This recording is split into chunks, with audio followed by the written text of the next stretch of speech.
Honestly, it was more of my perception than anything.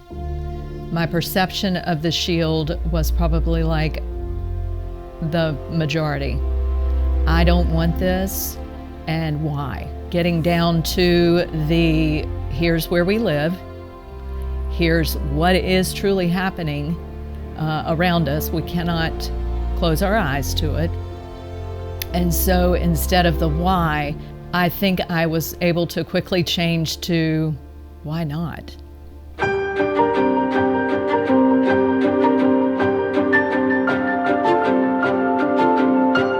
So last summer, I went to the RISE conference in Gastonia, North Carolina. When we were there, we were introduced to Premier Body Armor as well as other vendors. One of the things that truly caught our attention was the safety shield, and it being something that was an immediate use for all teachers, regardless of size, height, or weight. My first impression was that it was going to be a great asset to our students and our staff. These shields are very well made. They'll stop rifle rounds. They're lightweight enough for even our smaller stature teachers to be able to hold. I had my 4-year-old son hold it and walk around with it. They're ambidextrous, so it doesn't matter which arm you use. First impression was, what in the world?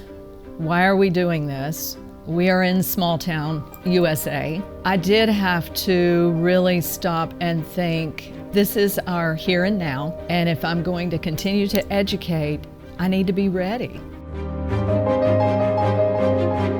We could choose school colors. Our school colors are navy and white. With navy and white, it gave us an opportunity just to say, here's just our school seal. So this doesn't become a question and a point of conversation for students. They see it, it's not a concern for them because it's nothing out of the ordinary than what they would see in a classroom. Having it hanging in the classroom is great, but if you don't know how to use it, then it's not doing you any good. As we began asking questions, because it was, okay, this sounds great in theory, but what does it look like? With Premier, it wasn't just, let me sell you a product. They've been with us 100%. Okay, our next step is this. We need to provide training here. This is how long the training will need. Training, first of all, on this being our reality in education today and not sweeping it under the rug. We have drills for tornadoes. We have drills for, all the other things that are procedures in the school. So let's keep that in the forefront of our mind of how we can also be ready and do what we know is right, even though we might be a little nervous about what we just heard. To know, okay, this is step 1, this is step 2, I can do this.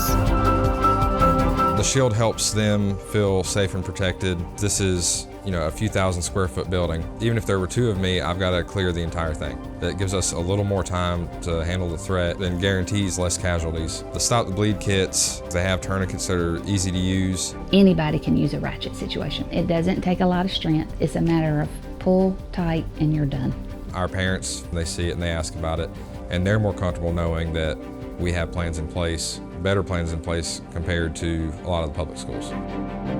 To the people who think that'll never happen here, people at Uvalde thought that it would never happen there, people at Columbine never thought it would happen there. Everybody thinks it's not going to happen to them until it happens to them. Someone in the community said, why do you have shields in your school? Aren't you grateful that they are thinking ahead? I hope that shield hangs up there and collects dust. But as a parent, aren't you grateful that I have another tool that I am willing to use if I need to make sure when you come through that line that your child is getting in your car? And so, why not? Why not?